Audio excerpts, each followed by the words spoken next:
Welcome to the lecture on Chapter 4 of John Stuart Mill's famous On Liberty. I'm Andrew Chapman, and in this lecture we'll be looking at freedom, individualism, and political foundations.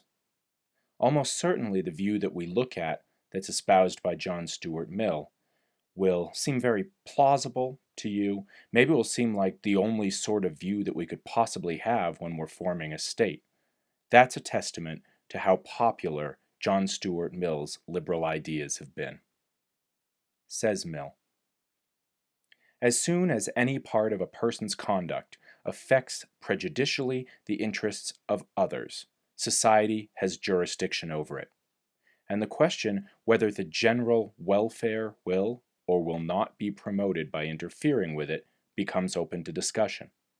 But there is no room for entertaining any such question when a person's conduct affects the interests of no persons besides himself, or needs not affect them unless they, like all the persons concerning being of full age and the ordinary amount of understanding. In all such cases, there should be perfect freedom, legal and social, to do the action and stand the consequences. John Stuart Mill was a 19th century British empiricist philosopher and political theorist. He lived from 1806 to 1873, so much of the 19th century, and he's rightly called the father of contemporary political liberalism. His predecessor, in terms of a theorist who was concerned with political liberalism, was John Locke. So you may notice that some of the ideas that are present here in John Stuart Mill's thinking were also present in John Locke's thinking. Before we look at Mill's particular ideas concerning the foundations of our rights with respect to the state, we should look at what political philosophy is more generally. What Mill's up to in his writing is a version of a form of political philosophical theorizing. Political philosophy is the philosophical subdiscipline concerned with the specifically normative, that is, related to what we ought to do, questions regarding political entities, political powers, and political relations, among other things. Some, but not all, of the questions asked by political philosophers are: 1. What makes something a political state? 2. What distinguishes legitimate states from illegitimate states? 3. What grounds political authority and political obligation? That is, how do political entities have authority over their citizens or subjects, and for what reasons might we think that we have obligation to political entities? 4. What's the proper scope of the political state? That means both within its own boundaries and outside its boundaries. 5. What are the conditions for citizenship? 6. What are the legitimate forms of political government? And 7. Under what conditions can a state be overthrown, perhaps replaced with a new state, or no state at all? In order to understand political philosophy fully, we need to relate it to a sister discipline that's non-philosophical in nature, which is political science. Most of us are familiar with, took classes in political science, and it's important not to confuse what political philosophers are up to with the very important work that political scientists are up to. While political philosophy and political science both study the same sorts of things, namely political objects, they study these things from two different perspectives and with two different sets of methodological tools. The political scientist is concerned with the descriptive issues of what states are in their various manifestations, how states and citizens actually do and have interacted with one another. The methodology of the political scientist is historical, anthropological, sociological, sometimes psychological. So if you opened up a political science textbook, you would learn about different ways that states have been formed or could be formed, where states derive their power, what states do to organize their governments, but notice that nowhere in here do we have how things ought to be done. On the other hand, the political philosopher is concerned with those ought questions. These are the normative issues of how states ought to be and how states and citizens ought to behave and interact with one another. The reasons why things ought to be this way are of primary importance to the political philosopher. The methodology of the political philosopher is philosophical in nature, primarily in terms of philosophical ethics and the methods of philosophical ethics. This isn't to say that political philosophy and ethics are the same discipline, but their methods are very similar. It's important to notice that the political philosopher relies on the political scientist, and the political scientist oftentimes relies on the political philosopher. So there are times when investigative work will bridge the two disciplines, and it's often the case that political work is better when it has a foot both in political science and in political philosophy. What we'll be concerned with here is just the political philosophy in terms of what Mill is doing in his work. Mill's work is one that's concerned primarily with political foundations. A popular methodology that's employed when examining these fundamental questions concerning the nature and scope of the political state is to search out the political foundations of the state. Just as the foundation of a house is the bottom part of the house, the thing that keeps the rest of the house up, the political foundations of the state would be the bottommost part of the state, would be the thing that holds up and justifies the rest of the state. Now, why search for political foundations? Why should this be the methodology? The thought is generally this. If we can determine what ultimately makes states the sorts of things they are, what ultimately gives states the sorts of powers that they have, what ultimately obligates people to one another within the state and to the state within the state, then we can construct the ideal state from these foundations. This is a popular move both inside and outside political philosophy. Descartes, for example, when he was doing an epistemological and metaphysical project, one that wasn't primarily concerned with politics at all, tried to get down to the foundations of what we can know and then to build a system of knowledge from that. Mill's project here then is to search out these political foundations and then to show us the sort of state that's justified by these foundations and, in turn, the sorts of states that are not justified by these foundations. Oftentimes, since we all find ourselves in states already, it's difficult to take a wide overall view of the political philosophical project. We're already bound up in the sorts of things that we're investigating. So by looking for foundations and then building from the foundations, we can keep the extraneous stuff till later. Mill's project, and political philosophy more generally, is often concerned with individuals and collectives. Within a state, there are two primary sorts of things. There are individuals, people, and there are collectives, or groups of people. Now, you might say, isn't a collective just a group of individuals? Yes, it might be, but the internal and external relations of collectives are different from those of individuals. You'll know this if you've ever worked with a group of people. It's different working with a group of people than it is just working by yourself, not only in terms of the relations within the group, but in terms of how the group interacts with others. So, the political philosophical thought is, we need to consider both individuals and collectives, where the collectives are something over and above the individual, when we're doing political philosophical theorizing. Both individuals and collectives have rights and duties based on the sorts of things they are. These are just what ethical rights are. If I have a right, for example, to my own body, then I have that right because I'm the sort of thing that I am.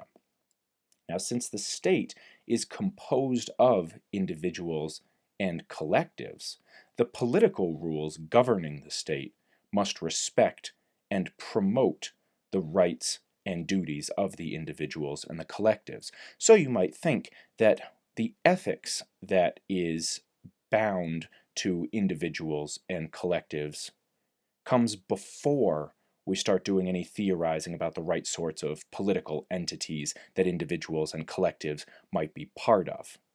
If a political entity runs roughshod over some individual's rights or the rights of some collective, then that might not be the best political entity. So we've talked here about rights that come before we start talking about political things. So what about these things called political rights?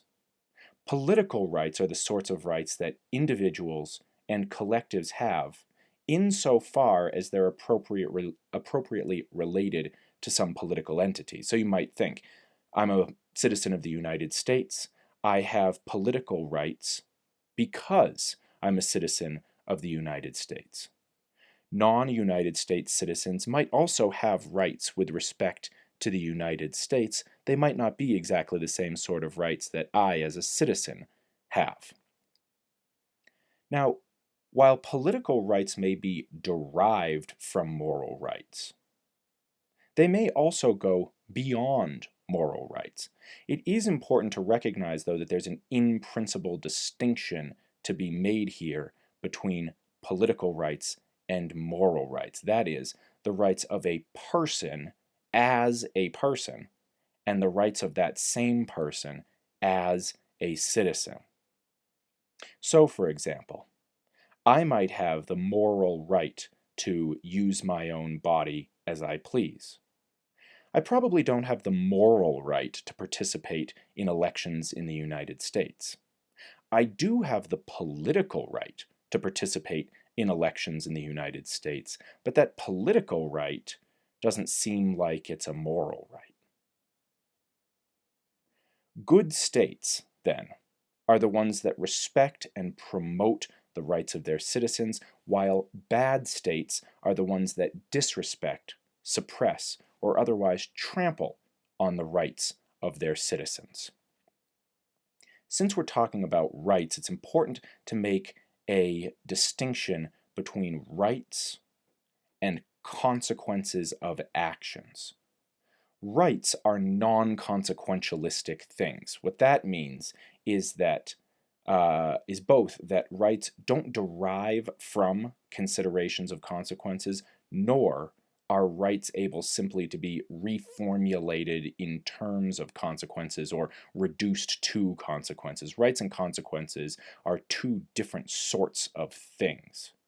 So, for example, if you have a right to worship however you please, worship whichever God you please in whatever manner you please, you don't have that right because of the good consequences of worshiping however you please. Further, your right doesn't stop being a right if your exercise of that right results in really bad consequences. Maybe you make everyone very upset because you're the only person of religion X and everybody else is of religion Y. So the consequences of your exercising your right to worship however you please might be very bad. However, that doesn't mean that that's not still your right. Now, sometimes states might have to suspend rights or they might have to act against the rights of citizens because of the terrible consequences that happen. We can look back over the history both of the United States and of the modern world and see that there have been times, especially during times of war, where states have had to, or at least they think they've had to, suspend the rights of some or all of their citizens, and they've given consequentialistic justifications. So while consequences and rights can interact with each other, rights are not just consequentialistic things. Even further, people talk about rights generally in terms of negative rights and positive rights. This is a famous distinction, and while people argue over exactly how to draw the distinction, the general contours of these two concepts are well accepted. Negative rights are rights to non-interference, to being left alone. So, for example, if there is a right to freedom of expression, that right is a negative right, since all it requires is that others leave you alone. You can express yourself by wearing a gaudy t-shirt around, and all that has to happen for others to respect that right is to not touch you, to not grab your shirt off of you, to not prevent you from wearing that shirt. On the other hand, positive rights, those are rights to be interfered with, to be provided with things, or to be aided. So, for example, if there's a right to education, that right would be a positive right, since it would be required that since you'd be required to be provided an education. Other people would have to educate you or give you the tools to become educated. Now, whether there's a difference in source between these two sorts of right is a topic of much debate amongst philosophers. Sometimes people say that negative rights come from some place and positive rights come from another place. Sometimes people say that if there are rights at all, they come from the exact same place, and it's not obvious to anybody in this debate that negative rights and positive rights have these particular sources. So, if you've heard perhaps from certain politicians that rights to be left alone come from one place, but rights to be given stuff come from another one, that's not in line with the current and best political philosophical theorizing. So, Mill says, we're concerned with these foundational issues of rights, of where rights come from, of how the state protects rights. Where does that come from? Where do these rights come from? Well, they don't come, says Mill, from a social contract. The standard creation myth, this is the story told of the state and the state's authority and our political obligations, rests on a social contract. The existence of a social contract would go a long way toward making sense of the existence of political rights and political duties. They would be the same sorts of things that were guaranteed by any contractual agreement. So, imagine that you sign a contract by somebody that gives you, you sign a contract with somebody that gives you certain rights, that institutes certain duties. So if there were a social contract, that might institute the sorts of rights and duties that are necessary for a state to exist. However, as Mill and many other thinkers have noted, there is no such thing as a social contract. We never signed one of those. We never verbally consented to such a thing. We never implicitly agreed to such a thing. Sometimes people contort themselves in all sort of philosophical ways in order to try to show that we actually have signed or consented to or agreed to some social contract, and none of their theories sound all that plausible, because we all know what it would be like to sign a contract, either actually sign it or verbally agree to it or implicitly agree to it. We just haven't done that with respect to the state or society. So, where do our political rights, in fact, come from if they don't come from a social contract? Mill tells us that there are two central places that they come from, and these are two foundations of the political entity that is the state. The first foundation, the first place that political rights, duties, obligations come from is a notion of reciprocity. Reciprocity is the concept that if you do something for me, I ought to do something for you, and vice versa. Reciprocity, then, can ground both obligations and rights. This notion of reciprocity functions in a whole bunch of different ways with respect to political entities and relations. It functions in terms of individual relations, like me and you. I do something for you, you do something for me. Functions in terms of individual collective relations, like you join a club. Functions in terms of collective relations, like two clubs are trying to interact with one another. functions in terms of individual state relations, like you need something from the state or the state wants to make you do something, and it functions in terms of collective state relations. Clubs or political parties want the state to do something, the state wants something of them. And the sort of reciprocity that'll be important in each of these senses of the relations between things will be proper to that kind of thing.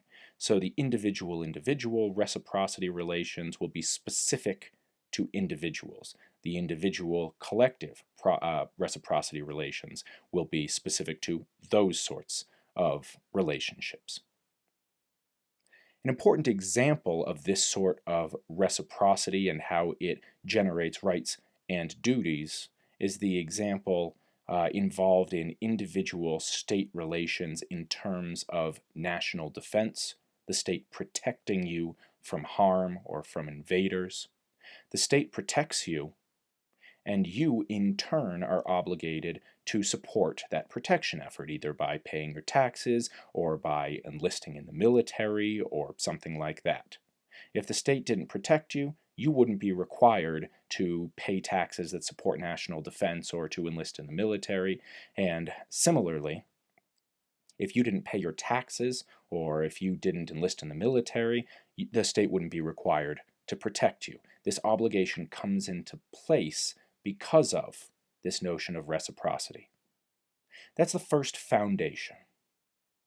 The second foundation, and this is the much more famous foundation that's present in this fourth chapter of Mill's On Liberty, is known as the harm principle.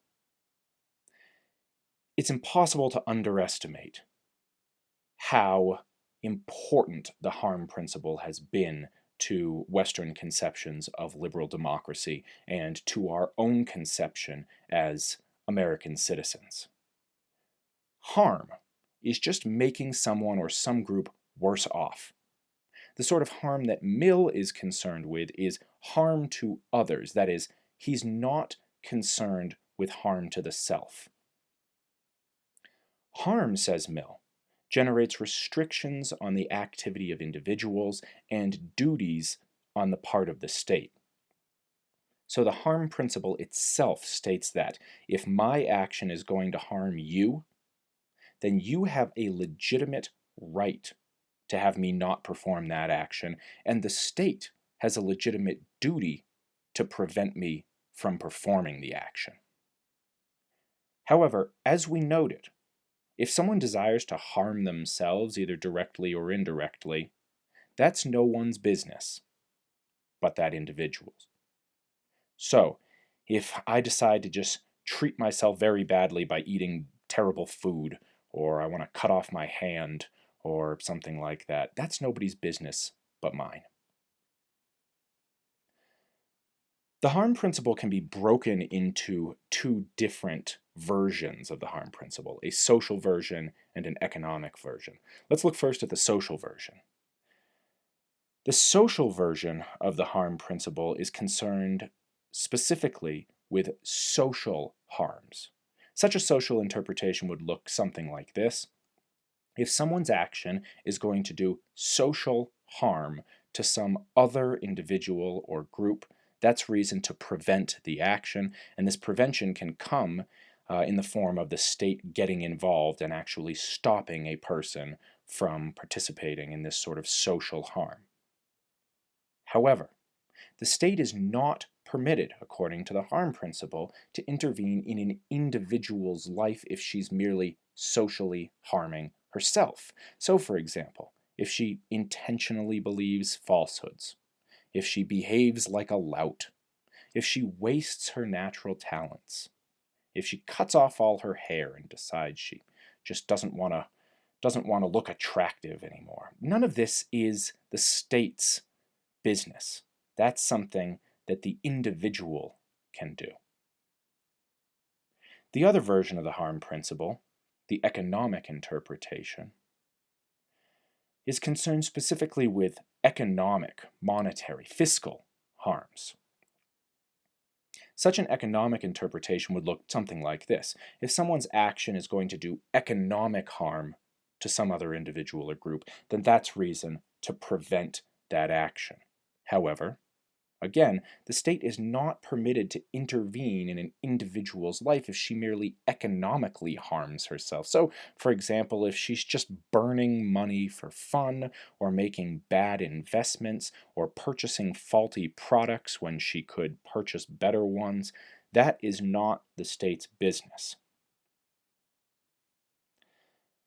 The harm principle and the notion of reciprocity have two immediate consequences that will look very familiar to them. The first consequence is freedom. The combination of reciprocity as a foundation of political obligation, rights, duties, and the harm principle allows for a great amount of freedom. Mill's political picture in On Liberty is one that sets strict limits on state intervention. It says, under these conditions and these conditions only is the state allowed to intervene. Thus, in all other cases, there's no permissible intervention. If it seems just obvious to you that this is how political rules ought to be formulated, you should note that most societies, for most of human history, were designed using the opposite sort of political rules regarding freedom. The default position was that power, that rested with the state and not with the individual. So the default was unfreedom, and you might be given little amounts of freedom by the state. But that contrasts sharply with what Mill's up to, in that Mill is saying freedom, the default, that lies with the individual. The state is only permitted to infringe upon that freedom in very particular circumstances, ones where, as we've seen, harm is going to be done to somebody other than the individual, or duties of reciprocity are being violated. The second consequence, I think should be obvious, is one of individualism. When we combine reciprocity and the harm principle together, and we use them as the foundation for political rights, that grounds rights in the individual person rather than in groups of people, rather than in the state, rather than in God. Individuals, those are the seats of power in Mill's picture.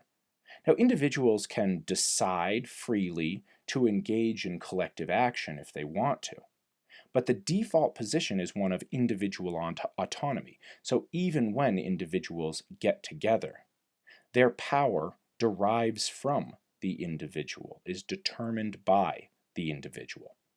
Now again, if it seems just obvious to you that this is how political rules should be formulated, note again that most societies for most of human history were designed using the opposite sort of political rules. The default position was that the individual existed only for the purposes of the state. Maybe the individual only existed to till the land for the landowners who were working it for the king, and the king thought that he was working for God's glory or something like that, but the individual wasn't important. The individual was secondary at best. Pay close attention here. Take close note. It's easy when we read someone like Mill or his philosophical predecessor, John Locke, to think that their ideas are almost too obvious to need mentioning, or that it's so clear that they got things right that we don't need to say very much that's critical of them or really even investigate their ideas analytically at all. But be very careful here. We oftentimes think things like these precisely because we grew up in, we were educated in, and we currently live in societies that are structured around Mill's and Locke's ideas. So make sure to do two things. First, appreciate how revolutionary, both philosophically and historically, these ideas are, and further, how important they are to your current life. And second, see whether you can actually give good reason over and above just it seems obvious for why a system of political authority, of rights, like Mill's, is preferable to some other system. Remember that the fact that you live in some system, the fact that it seems obvious to you, doesn't justify the system yet. So why would it be that Mill is right, that individual freedom should be the number one thing that's promoted by states, by political entities? When we start looking critically at what Mill's up to, a number of issues arise. I'm going to give you just one of them here, and you'll notice that it's an ambiguity in what Mill is saying, but it leads to two very different sorts of political systems that might both be in line with different interpretations of his theory. Remember the notion of harm. Well, harms can be interpreted in two different ways. One in terms of acting in a certain way, another in terms of failing to act in a certain way. The harm principle, remember, says that you should be interfered with if what you're up to is going to harm somebody other than you. And harming means making worse off. But when we look at harming in terms of acting and omitting, we get two different pictures. One way you can make people worse off is you can act, you can do something, and that action leaves them worse off than they were before. Another way that you can harm somebody, make somebody worse off, is that you can fail to act. And this failure to act leaves them worse off than they were before. So, for example, if you strike somebody, you hit somebody, that's harming them by acting. If, however, you could easily stop somebody else from hitting somebody and you don't, you might think that's harming them too by failing to act, by not acting. Now, it's true that we generally use the word harm more often for acts than we do for omissions. But in both of these sorts of purported harm, you are leaving somebody worse off than they would have been if you had done something different. Now, why is it that the harm principle should be concerned only with action and not with failure of action or omission? The way that we traditionally think of applying Mill's rules, and the way that's standardly taken to be the correct way in societies like the one we have in the United States, is that action is the only way that you can harm somebody. But why not inaction? If we consider both action and inaction as ways that we can harm people, our state will be justified in enacting many new social and economic rules to prevent harms by omission, in addition to the harms by action that are already prevented. As I've said, that's just one of the many things to consider when we're interpreting Mill's theory, when we're trying to come up with the best or correct interpretation, when we're trying to see how we can apply it to political entities like the society in which we live. In this lecture, we've looked at Chapter 4 of John Stuart Mill's famous On Liberty. As we've noted, Mill's ideas are the foundation for much of Western liberal democracy. Mill's ideas give rise to a picture of political foundations where these foundations are cashed out in terms of freedom and individualism, individual autonomy, where the primary object in a state is the individual. The primary good for that individual is freedom, and the state is only allowed to interfere with individual freedom if that interference will prevent some harm or will respect the right of somebody in terms of the duty of reciprocity. Even though Mill's ideas seem very obvious to most of us, we need to make sure that we don't think that their obviousness means that they weren't revolutionary when they were first written, or that they don't give a radically different picture of how the state ought to function than the picture that has been in existence for much of human history. We also need to make sure that just because we agree with Mill, that we don't abdicate our intellectual duty to critically examine what Mill is up to. It very well might be the case that what Mill says is right, but we need to prove that to ourselves. Thank you.